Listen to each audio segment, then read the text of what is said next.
First thing you want to do is open the cord consolidator, because I want to reduce this about half the cord length. So once you break this open, you'll see that these are still trapped in the consolidator so they don't slip out, but this will come right out. So what you want to do on the other side of this, you'll see a little knot. That's what you're going to want to tie once you're done cutting. So say I want to put this in about half. I'm going to slip the consolidator or the tassel off.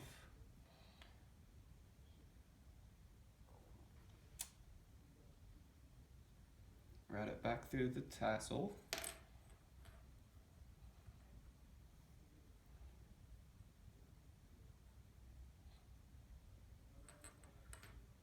Make a knot big enough so that it won't pass through the tassel. Can't see without looking into it.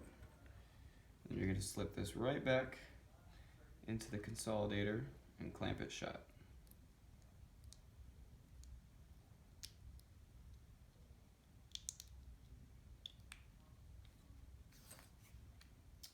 And we've removed about 12 inches of the cord.